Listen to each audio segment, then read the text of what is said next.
എവിടേക്കാ? എനിക്ക് ജഗന്നാഥൻ തമ്പുരാനെ ഒന്ന് കാണണം. അത് കോലോത്ത പടിപ്പുരക്ക് ഇപ്പുറത്ത് വെച്ച് മതി, അങ്ങട്ട് ഞാൻ കടത്തില്ല. അത് പറയാൻ നിനക്കെന്താ അധികാരം? ജഗന്നാഥൻ തമ്പുരാന്റെ അല്ലേ കോവിലം? കോലവും ജഗന്നാഥൻ തമ്പുരാന്റെയോ ദേവേന്ദ്രൻ അച്ഛൻ മുത്തുപ്പട്ടരുടെയോ ഒക്കെ ആവും. നിങ്ങളെ ഈ കുട്ടികളെ ഈ മണ്ണി കാല് കുത്താൻ ഞാൻ സമ്മതിക്കില്ല, അത്രേ ഞാൻ പറഞ്ഞുള്ളൂ. ഇവരുടെ ആട്ട് കേൾക്കാനാ നീ എന്നെ ഇങ്ങോട്ട് ക്ഷണിച്ചത്? അമ്മായി വേണ്ടടോ, ഞങ്ങള് പോവാ.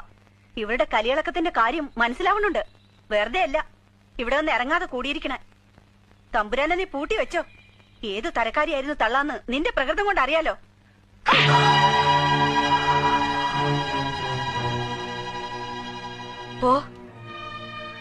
പോവാൻ ഇനി എന്തെങ്കിലും നിന്റെ വായന്ന് വീണ ചൂലെടുക്കും ഞാൻ. അമ്മായി